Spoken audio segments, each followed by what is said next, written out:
31 question है कि संविधान की 8वीं अनुसूची में विनिर्दिष्ट 18 भाषाओं में कौन सी भाषा सम्मिलित नहीं। संविधान की 8वीं अनुसूची में विनिर्दिष्ट 18 भाषाओं में कौन सी भाषा सम्मिलित नहीं है।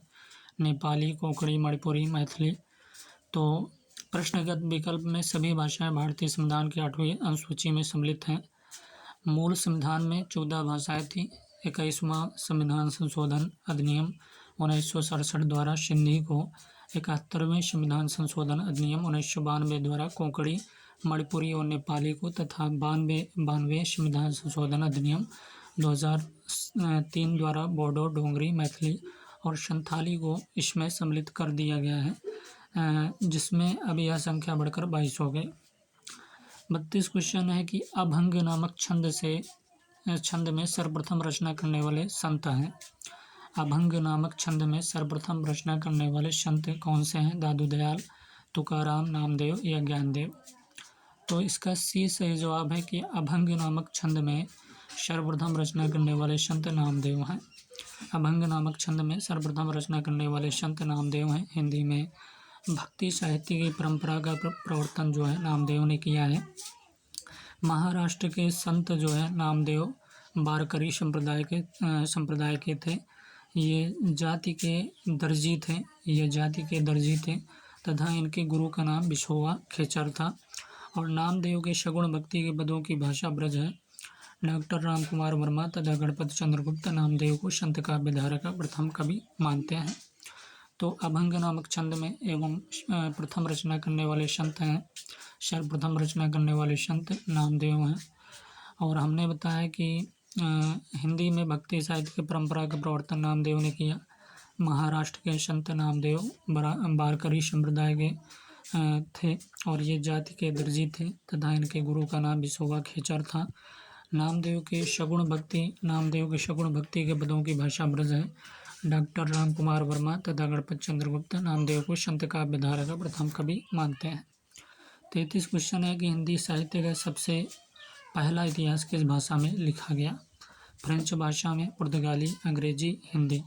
तो हिंदी साहित्य का सबसे पहला इतिहास किस भाषा में लिखा गया। फ्रेंच भाषा में। हिंदी साहित्य का पहला इतिहास फ्रेंच भाषा में लिखा गया। हिंदी साहित्य के इतिहास लेखन का सबसे पहला प्रयास फ्रेंच विद्वान गारशा द तासी ने किया। इनकी पुस्तक का नाम इस्त्वार दाला लिटरेचर एंडवी हिंदुस्तानी है।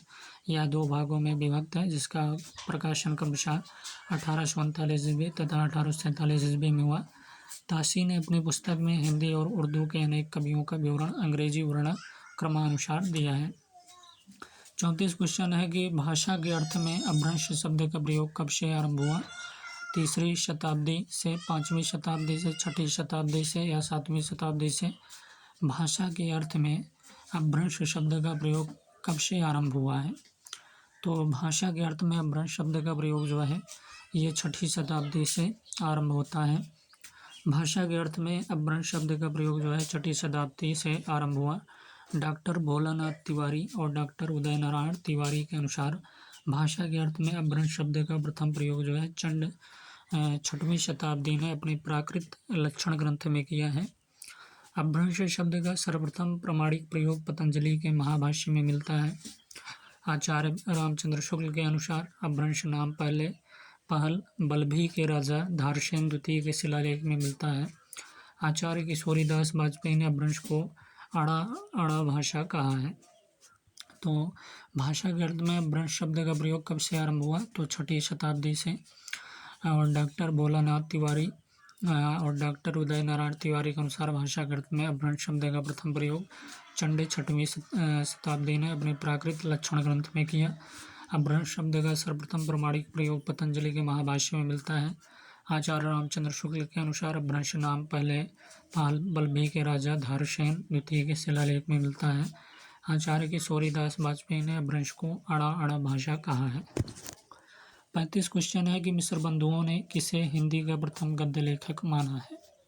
मिस्र बंधुओं ने किसे हिंदी का प्रथम गद्य लेखक माना है। इंसाल्लाह खां को, गोरखनाथ को या लल्लू लाल को या सदल मिश्र को। तो मिस्र बंधुओं ने किसे हिंदी का प्रथम गद्य लेखक माना है। इंसाल्लाह खां, गोरखनाथ, लल्लू लाल या सदल मिश्र। हिंदी का प्रथम गद्य लेखक माना है मिश्र बंधुओं ने किसे? तो ये बी सही है। क्या सही है? बी सही है इसका, कि गोरखनाथ को जो है मिश्र बंधुओं ने हिंदी का प्रथम गद्य लेखक माना है गोरखनाथ को। तो मिश्र बंधुओं ने गोरखनाथ को हिंदी का प्रथम गद्य लेखक माना। गोरखनाथ को नाथ साहित्य का प्रारंभकर्ता माना जाता है। हिंदी साहित्य में खट चक्रों वाला योग मार्ग गोरखनाथ ने चलाया था। इनके गुरु का नाम जो है मत्स्येंद्र नाथ था। और डॉक्टर पीताम्बर दत्त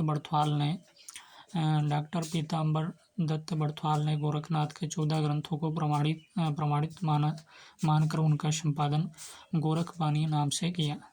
गोरखनाथ का नाथ पंथ बौद्धों की ब्रजयान शाखा से निकला हुआ माना जाता है।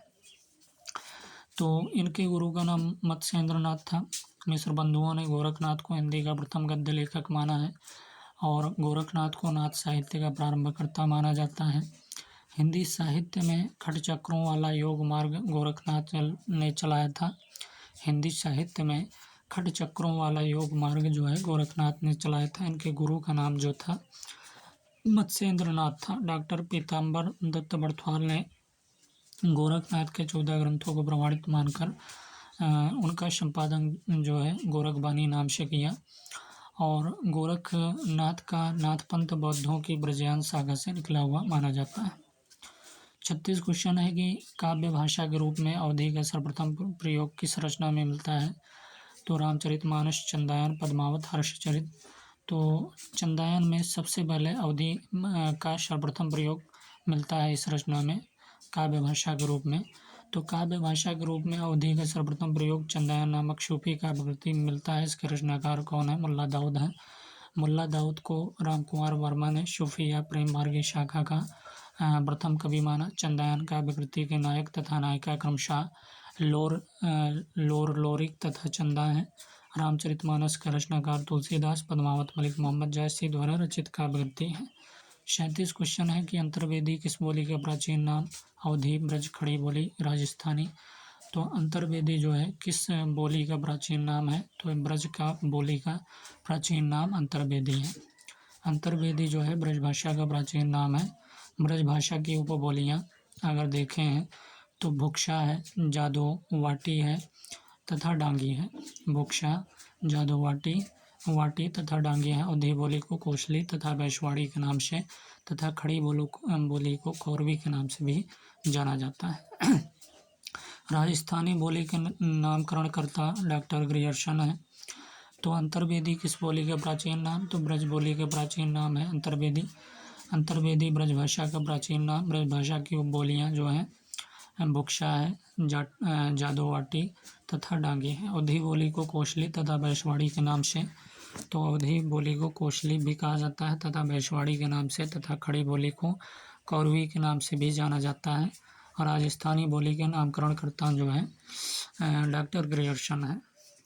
तो इसमें प्रश्न ये था कि अंतर्वेदी किस बोली का प्राचीन नाम है? तो हमने बताया ब्रज, ठीक है। और इसकी उपबोलियाँ भुक्षा, जादोवाटी तथा डांगी है। अवधी बोली को कोसली तथा वैशवाड़ी के नाम से तथा खड़ी बोली को कौरवी के नाम से भी जाना जाता है। राजस्थानी बोली के नामकरणकर्ता डॉक्टर ग्रियर्सन है। 38 क्वेश्चन है कि कौन सी रचना जो है खड़ी बोली के प्राचीन प्रयोग से संबंधित नहीं? ऐसी कौन सी रचना है जो खड़ी बोली के प्राचीन प्रयोग से संबंधित नहीं? खालिक बारी, कुवलय माला, प्राकृत पैंगलम, उक्ति व्यक्ति प्रकरण। तो ये सही है खालिक बारी। खालिक बारी जो है खड़ी बोली के प्राचीन प्रयोग से संबंधित नहीं। इसके रचनाकार अमीर खुसरो हैं। लक्ष्मीधर द्वारा रचित जो है प्राकृत पैंगलम में प्राकृत और अपभ्रंश छंदों की विवेचना की गई है। किसके द्वारा रचित है? लक्ष्मीधर द्वारा प्राकृत पैंगलम में प्राकृत और अपभ्रंश छंदों की विवेचना की गई। उदोतन शूरी ने 778 ईस्वी में कुवलय माला नामक एक गद्य कृति की रचना की। उक्ति व्यक्ति प्रकरण हिंदी का प्रथम गद्य ग्रंथ है। इसके लेखक जो हैं महाराज गोविंद चंद्र के सभा पंडित दामोदर शर्मा है। तो उक्ति व्यक्ति प्रकरण हिंदी का प्रथम गद्य ग्रंथ है। इसके लेखक जो है महाराज गोविंद चंद्र के सभा पंडित जो है दामोदर शर्मा है। 39 क्वेश्चन है भाषा विकास के प्रक्रिया के संदर्भ में कौन सा क्रम सही है? तो बोली भाषा, राष्ट्रभाषा, विभाषा, बोली भाषा, बोली भाषा, भाषा, उपभाषा, विभाषा, भाषा। तो सी सही है कि बोली विभाषा भाषा। भाषा विकास की प्रक्रिया के संदर्भ में कौन सा क्रम सही है? तो बोली विभाषा भाषा सी सही है। भाषा विकास की प्रक्रिया के संदर्भ में बोली विभाषा भाषा का क्रम सही है। जिन स्थानीय बोलियों का प्रयोग साधारण जनता अपने समूह या घरों में करती है उसे बोली कहते हैं। विभाषा का क्षेत्र बोली की अपेक्षा अधिक विस्तृत होता है। यह एक प्रांत या उपप्रांत में प्रचलित होती है। भाषा बोली का पूर्ण विकसित रूप है। भाषा के क्षेत्र व्यापक होता है। जिन ध्वनि चिन्हों द्वारा मनुष्य परस्पर विचार विनिमय करता है उसे समष्टि रूप से भाषा कहते हैं। तो भाषा विकास की प्रक्रिया के संदर्भ में कौन सा क्रम सही है? तो हमने बताया बोली विभाषा भाषा। तो भाषा विकास की प्रक्रिया के संदर्भ में बोली विभाषा भाषा का क्रम सही है। बोली विभाषा भाषा का क्रम सही है। जिन स्थानीय बोलियों का प्रयोग साधारण जनता अपने समूह या घरों में करती है उसे बोली कहते हैं। विभाषा के क्षेत्र बोली की अपेक्षा अधिक विस्तृत होता है। यह एक प्रांत या उपप्रांत में प्रचलित होती है। भाषा बोली का पूर्ण विकसित रूप है। भाषा के क्षेत्र व्यापक होता है। जिन ध्वनि चिन्हों द्वारा मनुष्य परस्पर विचार विनिमय करता है उसे समष्टि रूप से भाषा कहते हैं।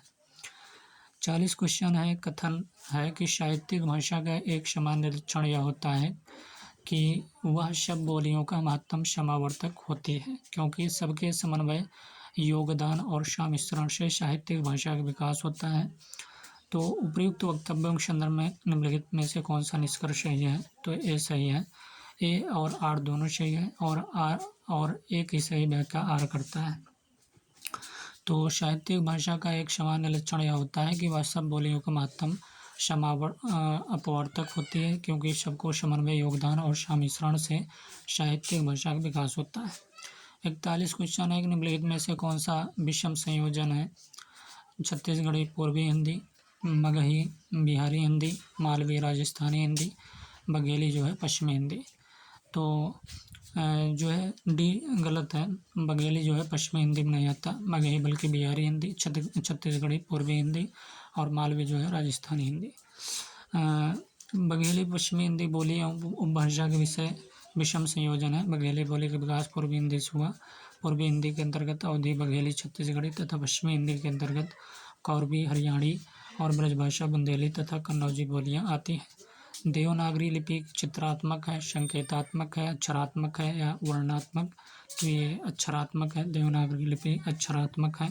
देवनागरी लिपि में एक वर्ण के लिए एक ध्वनि है, अर्थात प्रत्येक अक्षर उच्चरित होते हैं। देवनागरी लिपि का विकास ब्राह्मी लिपि की उत्तरी शैली से 4-5वीं सदी में गुप्त लिपि तथा गुप्त लिपि से 6ठी सदी में सिद्ध मातृका या कुटिल लिपि विकसित हुई। इसी कुटिल लिपि से 9वीं सदी के लगभग देवनागरी लिपि का विकास हुआ।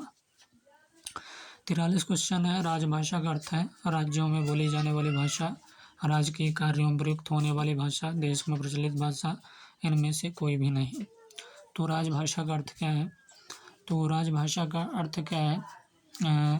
तो राजभाषा का अर्थ जो है राज्यों में बोली जाने वाली भाषा या राजकीय कार्यों में प्रयुक्त होने वाली भाषा, देश में प्रचलित भाषा, इनमें से कोई भी नहीं। तो बी सही है। राजकीय कार्यों में प्रयुक्त होने वाली भाषा को राजभाषा कहते हैं।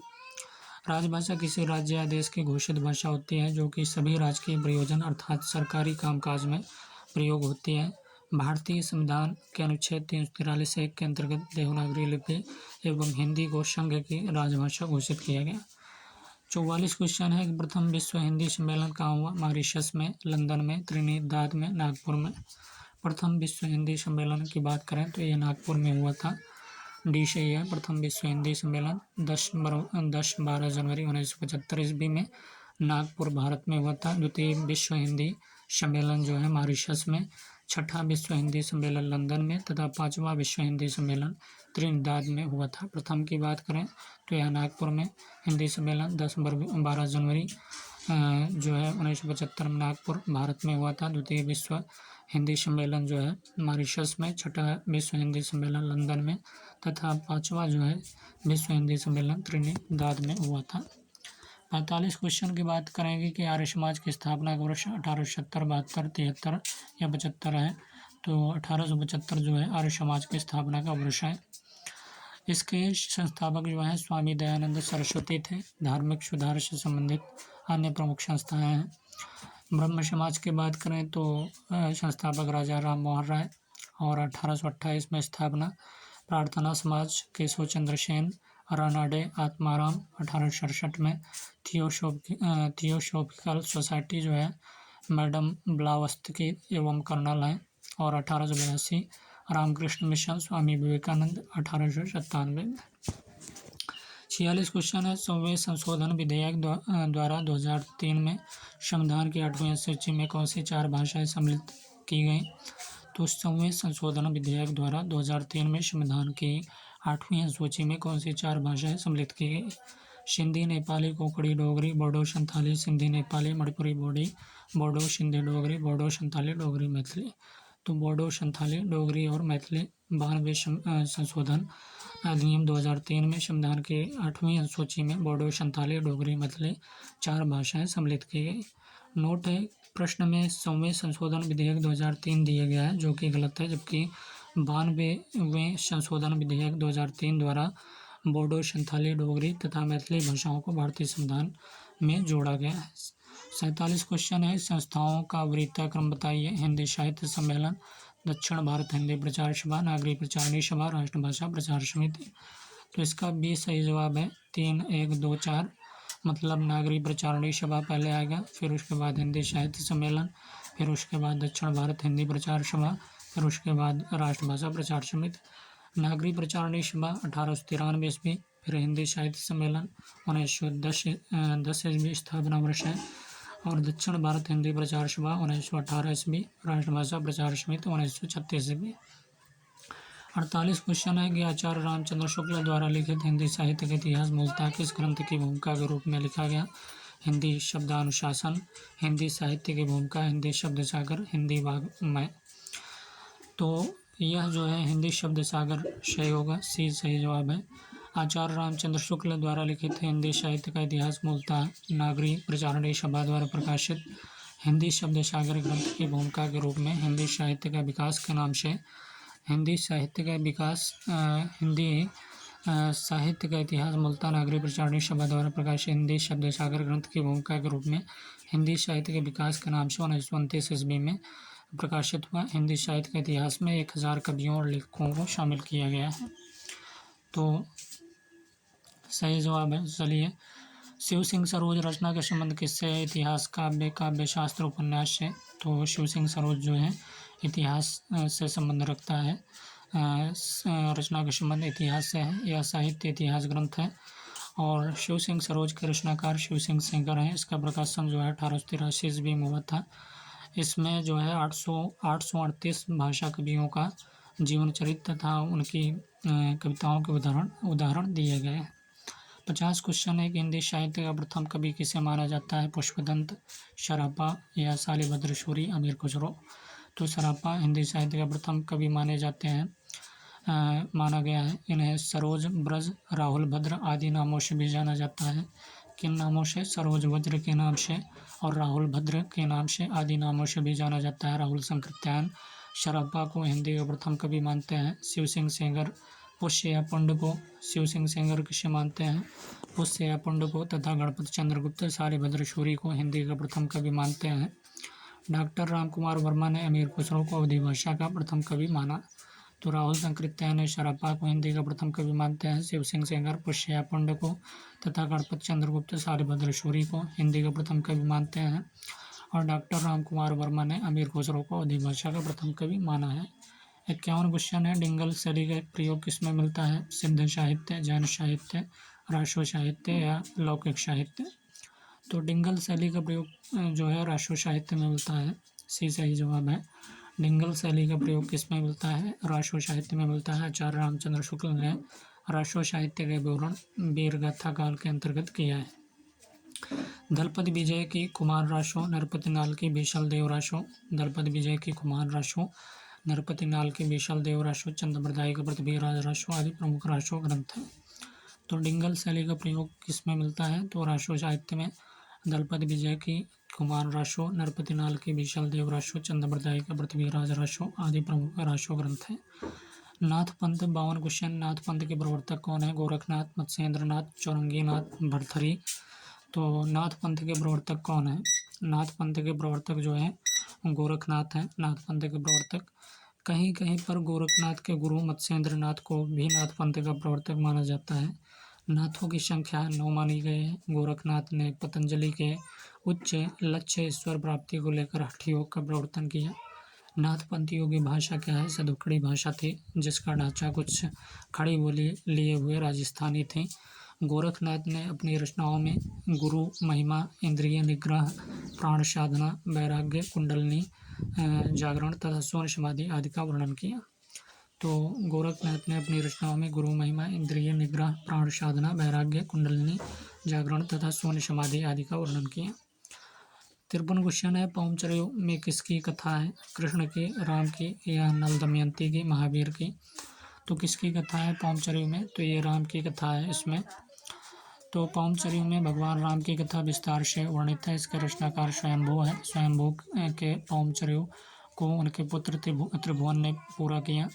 स्वयंभू के पौमचर्यों को उनके पुत्र जो है त्रिभुवन ने पूरा किया। ऋठ्ठेमचर्यु तथा स्वयंभू छंदस इनकी अन्य रचनाएं हैं। ऋठ्ठेमचर्यु तथा स्वयंभू छंदस इनकी अन्य रचनाएं। स्वयंभू को अपभ्रंश भाषा का वाल्मीकि तथा व्यास कहा जाता है। स्वयंभू को क्या कहा जाता है? अपभ्रंश भाषा का वाल्मीकि तथा व्यास कहा जाता है। वज्रयान क्या है? विशाल यान, वज्र के समान कठोर अस्त्र, पर्वत, बौद्ध मत का एक पंथ। तो वज्रयान क्या है? बौद्ध मत का एक पंथ है वज्रयान बौद्ध मत का एक पंथ है। महासुखवाद का प्रवर्तन वज्रयान शाखा में हुआ। महासुखवाद का प्रवर्तन जो है वज्रयान शाखा में हुआ। महासुख का अर्थ है आनंद स्वरूप ईश्वरत्व, प्रज्ञा और उपाय के योग से इस महासुख दशा की प्राप्ति होती है। गोरखनाथ का नाथ पंथ मूल रूप से वज्रयान शाखा का ही एक रूप है। वज्रयानी सिद्धों का लीला क्षेत्र भारत का पूर्वी भाग था। तो वज्रयान क्या है? बौद्ध मत का एक पंथ है। वज्रयान बौद्ध मत का क्या है? एक पंथ है। महासुखवाद का प्रवर्तन जो है वज्रयान शाखा में हुआ। महासुख का अर्थ है आनंद स्वरूप ईश्वरत्व, प्रज्ञा और उपाय के योग से इस महासुख दशा की प्राप्ति होती है। गोरखनाथ का नाथ पंथ मूल रूप से वज्रयान शाखा का ही एक रूप है। वज्रयानी सिद्धों का लीला क्षेत्र भारत का पूर्वी भाग था। अगला क्वेश्चन है, 55 की आचार्य रामचंद्र शुक्ल ने पृथ्वीराज राजसो को किस प्रकार का ग्रंथ माना? पूर्णतः प्रमाणिक, पूर्णतः अप्रमाणिक, अर्ध प्रमाणिक या इनमें से कोई नहीं। तो पूर्णतः अप्रमाणिक माना है आचार्य रामचंद्र शुक्ल ने पृथ्वीराज राजसो को। तो आचार्य रामचंद्र शुक्ल ने पृथ्वीराज राजसो को पूर्णतः अप्रमाणिक ग्रंथ माना। पृथ्वीराज राजसो के रचनाकार चंद्रबरदाई हैं। इसमें 69 सर्ग हैं। हजारी प्रसाद द्विवेदी ने पृथ्वीराज राजसो को सुख सखी संवाद के रूप में रचित माना है।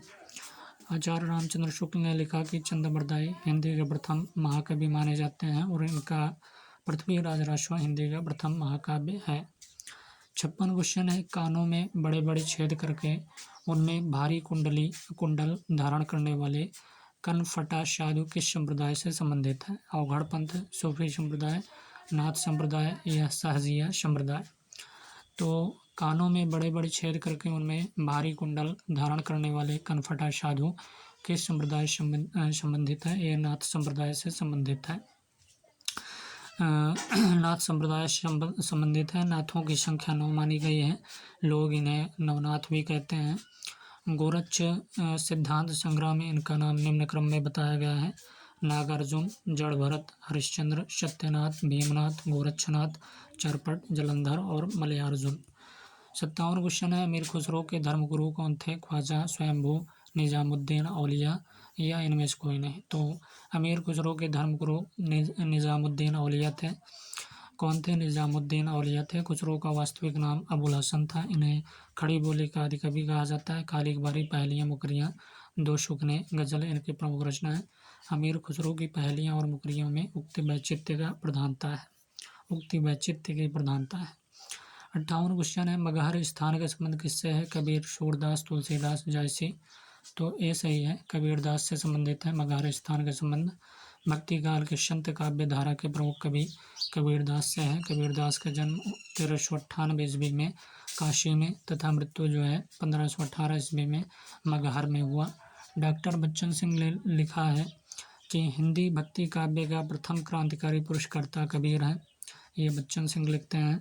कबीरदास की भाषा को पंचमेल, खिचड़ी, सदुक्कड़ी आदि नामों से संबोधित किया जाता है। आचार्य हजारी प्रसाद द्विवेदी ने कबीर को भाषा का डिक्टेटर कहा है। 59 क्वेश्चन है, पुष्टि मार्ग में निर्धारित अवस्थाओं में कौन सी नहीं है? विरहा शक्ति, रूपा शक्ति, लीला शक्ति, भाव शक्ति। तो पुष्टि मार्ग में निर्धारित अवस्थाओं में कौन सी नहीं है? तो विरहा शक्ति नहीं है। पुष्टि मार्ग में निर्धारित अवस्थाओं में विरहा शक्ति नहीं है। पुष्टि मार्ग भक्ति में पुष्टि भगवत अनुग्रह या कृपा को कहा जाता है। पुष्टि मार्गी भक्ति में 3 प्रकार के मार्ग, 3 के जीव तथा 3 प्रकार के भक्त होते हैं। वल्लभाचार्य की भक्ति पुष्टि मार्गी भक्ति थी। तो पुष्टि मार्ग में निर्धारित अवस्थाओं में कौन सी नहीं है? तो विरहा शक्ति नहीं है, बल्कि रूपा शक्ति, लीला शक्ति, भावा शक्ति है। विरहा शक्ति है। पुष्टि मार्ग में भक्ति में पुष्टि भगवत अनुग्रह या कृपा को कहा जाता है। पुष्टि मार्गी भक्ति में 3 प्रकार के मार्ग, 3 के जीव तथा 3 प्रकार के भक्त होते हैं। वल्लभाचार्य की भक्ति पुष्टि मार्गी भक्ति थी। कवितावली का प्रमुख छंद क्या है? तो कवितावली का प्रमुख छंद दोहा, चौपाई, दोहा, कवित्त, कुंडलिया, कवित्त, सवैया। तो कवितावली का प्रमुख छंद जो है, प्रमुख छंद कवितावली की बात करें तो कवित्त और सवैया है। तुलसीदास द्वारा रचित कवितावली का प्रमुख छंद क्या है? कवित्त, सवैया है। वैराग्य, संदीपनी, रामाज्ञा, प्रश्न, रामलला, नेचो, कृष्ण गीतावली, दोहावली, रामचरितमानस, विनय पत्रिका इत्यादि इनकी प्रमुख रचनाएं हैं। और कवितावली के प्रमुख छंद क्या है? कवित्त, सवैया है।